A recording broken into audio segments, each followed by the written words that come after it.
వీక్షిస్తున్న తెలుగు ప్రేక్షకులందరికీ నమస్కారం. నా పేరు అవినాష్. అయితే ఈ వీడియోలో వెదర్కి సంబంధించిన పలు ముఖ్యమైన విషయాలు అయితే రావడం జరిగింది. మీ అందరికీ తెలిసిందే. ప్రస్తుతం మరి ఏపీ తెలంగాణలో చూసుకున్నట్లయితే గత కొన్ని రోజులుగా వర్షాలు అయితే బాగానే పడినప్పటికీ ఇప్పుడు మాత్రం ప్రస్తుతం వాతావరణం అనేది కొంచెం వేరేగా మారిపోయింది, అంటే భిన్నంగా మారిపోయింది.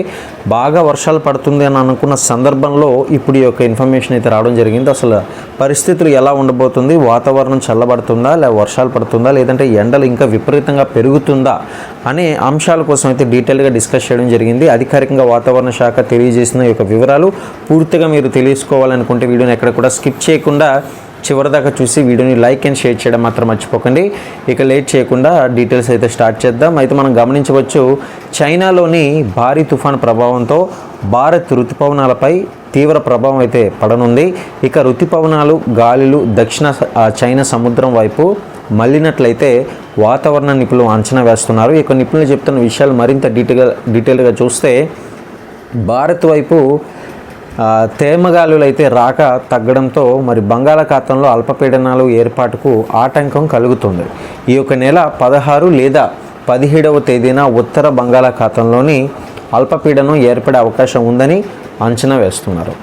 ఇక వర్షాలు లేకపోవడంతో ఏపీలో పలు జిల్లాల్లో ఎండలు మళ్ళీ బగ్గుమంటున్నాయి. మీ అందరికీ తెలిసిందే, గత 2 రోజులుగా చూసినట్లయితే ఎండలతో పాటు ఉక్కపోత కూడా బాగా పెరిగింది. పలు ప్రాంతాల్లో వాతావరణం రెండో వేసవిని తలపిస్తున్నాయి. ఇక నిన్న తిరుపతిలో చూసుకున్నట్లయితే 41 డిగ్రీల గరిష్ట ఉష్ణోగ్రత అయితే నమోదైంది. ఇక కోస్తా జిల్లాల్లో ఎండలతో పాటు మరి వడగాల్పులు కూడా కనిపిస్తూ ఉందని మనకి వాతావరణ శాఖ అధికారులు తెలియజేస్తున్నారు. ఇక మరో 2-3 రోజులు ఇదే పరిస్థితి అయితే నెలకొనే అవకాశం కూడా ఉందని వాతావరణ అధికారులు ఈ యొక్క సందర్భంగా చెప్పడం జరిగింది. రాష్ట్రంలో ఇప్పటి వరకు కూడా 25% వర్షపాతం లోటు అయితే నమోదైంది. ఇక అదేవిధంగా తెలంగాణలో చూసుకున్నట్లయితే కనుక ఇదే పరిస్థితి. ఎల్నినో ప్రభావం తెలంగాణ రాష్ట్ర వ్యాప్తంగా కూడా కనిపిస్తుంది. దాదాపుగా అన్ని ప్రాంతాల్లో పొడి వాతావరణం నెలకొన్నట్లు మరి హైదరాబాద్ వాతావరణ కేంద్రం ఈ యొక్క సందర్భంగా తెలియజేశారు. ఇక ఉష్ణోగ్రతలు వేసవిని తలపిస్తున్నాయి. ఇక పగటి ఉష్ణోగ్రతలు సాధారణ స్థాయిని దాటి నమోదవుతుండడంతో మళ్ళీ ఉక్కపోత పరిస్థితులు అయితే కనిపిస్తున్నాయి. ఆదివారం ఖమ్మం, సూర్యాపేట, భద్రాద్రి కొత్తగూడెం, నల్గొండ అదేవిధంగా మహబూబాబాద్ ప్రాంతాల్లో జిల్లాలో గరిష్టంగా 38 డిగ్రీల నుంచి 40 డిగ్రీల వరకు కూడా ఉష్ణోగ్రతలు అయితే నమోదైనట్లు ఈ యొక్క సందర్భంగా వెల్లడించింది. ఇక వరంగల్, జనగామ, అదేవిధంగా యాదాద్రి, భువనగిరి, మరి కరీంనగర్, హనుమకొండ, భూపాలపల్లి, వనపర్తి, గద్వాల్, అదేవిధంగా నాగర్ కర్నూల్, ఇక ఇలా చూసుకున్నట్లయితే కనుక నారాయణపేట తదితర జిల్లాల్లో 37 నుంచి 39 డిగ్రీల వరకు కూడా ఉష్ణోగ్రతలు అయితే నమోదయ్యింది.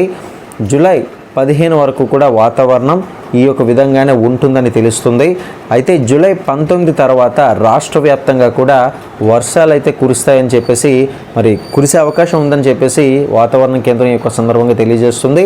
కాగా ప్రస్తుతం రుతుపవన ద్రోణి మరి శ్రీగంగనగర్, మరి అదేవిధంగా చూసుకున్నట్లయితే కనుక హింసారి, మరి అదేవిధంగా మీరట్, అదేవిధంగా గోరఖ్పూర్ మీదుగా దక్షిణ అస్సాం వరకు కూడా కొనసాగుతుంది. మరి దీంతో పరిస్థితులు చూసినట్లయితే అక్కడక్కడ వచ్చే 3 రోజులు అక్కడక్కడ చిరుజల్లులు కురిసే అవకాశం ఉందని మనకి అధికారికంగా వెల్లడించడం జరిగింది. ఉత్తర ఈశాన్య జిల్లాల్లో మరి ఉపరితల గాలులు 40 నుంచి 50 కిలోమీటర్ల వేగంతో, తెలంగాణ జిల్లాలో గంటకు 30 నుంచి 40 కిలోమీటర్ల వేగంతో ఈదురుగాలులు ఏవైతే ఉందో వేస్తాయని ఈ యొక్క సందర్భంగా తెలియజేస్తున్నారు. మరి ఏదేమైనా సరే వాతావరణ పరిస్థితులు ప్రస్తుతానికైతే కొంచెం భిన్నంగానే ఉందని చెప్పుకోవాలి. ఎందుకంటే వర్షాలు పడుతుంది అనుకున్నారు ఈ జూలై మంత్, అదే ఇంకా రాబోతున్న జూలై నుంచి సెప్టెంబర్ వరకు ఇంకా ఎక్కువగానే ఉంటుంది ఆ యొక్క వర్షాలను అయితే భావించిన ప్రజలందరికీ కూడా ఇది మరి కాస్త భిన్నంగా ఉండడంతో మరి వాతావరణానికి సంబంధించిన అప్డేట్స్ అయితే అఫీషియల్గా రావడం జరిగింది. మరి దానికి సంబంధించిన వివరాలు మరిన్ని రాబోతున్నాయి కాబట్టి ప్రతి ఒక్క అప్డేట్స్ కూడా ఛానల్లో సబ్స్క్రైబ్ చేసుకొని వీడియోని లైక్ చేస్తూ మరిన్ని అప్డేట్స్ని ఫాలో అవ్వడానికి ప్రయత్నం చేయండి.